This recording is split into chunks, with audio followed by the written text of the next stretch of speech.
Prologue. The trial of Andy Dufresne. The story begins in 1947. A young and successful banker, Andy Dufresne, Tim Robbins, is on trial for the murder of his wife and her lover. Despite his calm, stoic demeanor and his insistence on innocence, the evidence is overwhelming. A gun, bullet casings, and witnesses place him near the scene. The jury finds him guilty, and Andy is sentenced to 2 consecutive life terms in Shawshank State Penitentiary. From the very beginning, Andy is an enigma, quiet, intelligent, almost emotionless. Many believe this coldness proves his guilt. Life inside Shawshank. Meeting Red. The narration belongs to Ellis, Red, Redding, Morgan Freeman, a long-term inmate and the man who can get things. Red has already resigned himself to life behind bars. He describes prison as a world where time loses meaning and hope is dangerous. Red becomes curious about Andy.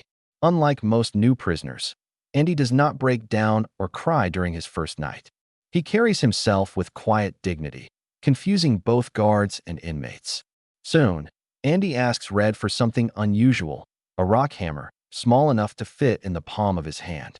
Red suspects it might be used for escape, but Andy claims he's a rock collector and just wants to shape chess pieces. Andy's struggles and survival life in Shawshank is brutal.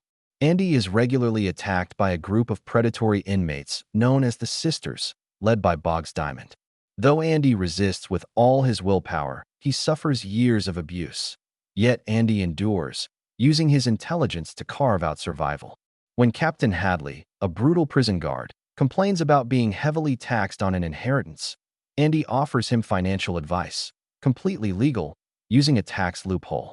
In exchange, Andy asks only for beers for his fellow inmates while they tar the roof. For a brief moment, Andy creates freedom. The men sit on the rooftop, drinking cold beer in the sun, feeling like free men again. The prison library. Andy's legacy begins. Andy eventually earns the trust of Warden Samuel Norton. Using his banking expertise, Andy helps the warden with money laundering, creating a false identity, Randall Stevens, to funnel dirty money. In return, Andy is allowed to expand the prison library. He writes weekly letters to the state government asking for funds. After years of persistence, a truckload of books and records arrives. Among them is a vinyl record of Mozart. Andy locks himself in the office and plays The Marriage of Figaro over the loudspeakers, letting the music flood the prison yard. For a few glorious minutes, every prisoner stops and listens. Red narrates, "I have no idea to this day what those 2 Italian ladies were singing about. Truth is, I don't want to know. Some things are better left unsaid. I'd like to think they were singing about something so beautiful, it can't be expressed in words, and it makes your heart ache because of it." For this act of defiance, Andy is thrown into solitary confinement. But to him, it was worth it.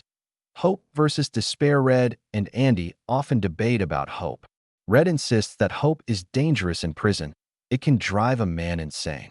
Andy, however, believes that hope is the only thing that keeps a man alive. When fellow inmate Brooks, the elderly prison librarian, is released after decades behind bars, he finds himself unable to adapt to the outside world. Lonely and alienated, Brooks commits suicide. His death proves Red's point. Freedom, without hope, can feel like another kind of prison. The arrival of Tommy. A spark of truth. Years later, a young inmate named Tommy Williams arrives. Energetic and brash, Tommy becomes friends with Andy and Red.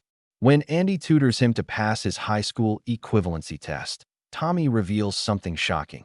In another prison, a cellmate confessed to murdering a woman and her lover, the same crime for which Andy was convicted. Andy takes this evidence to Warden Norton, hoping for justice.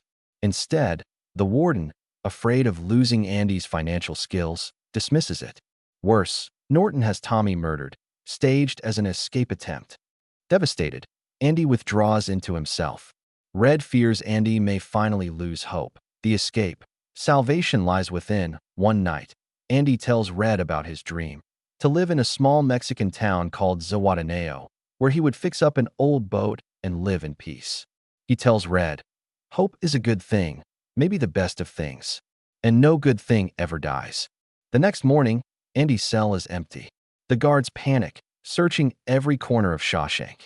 Then they discover the truth.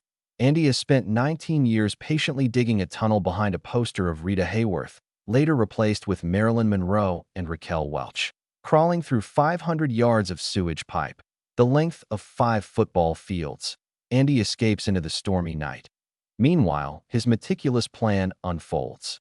As Randall Stevens, Andy withdraws all the laundered money from the banks and mails evidence of the warden's corruption to the newspapers. When the authorities close in, Warden Norton chooses suicide over prison. Redemption, Owen in a red, is eventually granted parole after 40 years. But freedom terrifies him, just as it did Brooks. He finds himself repeating Brooks's words. "I find I'm so excited, I can barely sit still or hold a thought in my head." But then he remembers Andy's instructions, to go to a field in Buxton, to a volcanic rock beneath an old oak tree. There, Red finds a box with money and a letter from Andy, inviting him to join him in Mexico. Red violates parole and sets off to find his friend. His narration closes the film. "I hope I can make it across the border. I hope to see my friend and shake his hand. That I hope the Pacific is as blue as it has been in my dreams. That I hope." The final shot shows Andy and Red reunited on the beach of Zihuatanejo, the endless ocean behind them. But closing the Shawshank Redemption is not just a prison story. It is about friendship, perseverance, and the endurance of hope in the darkest of places. Andy Dufresne proves that even in a cage, the human spirit can remain free.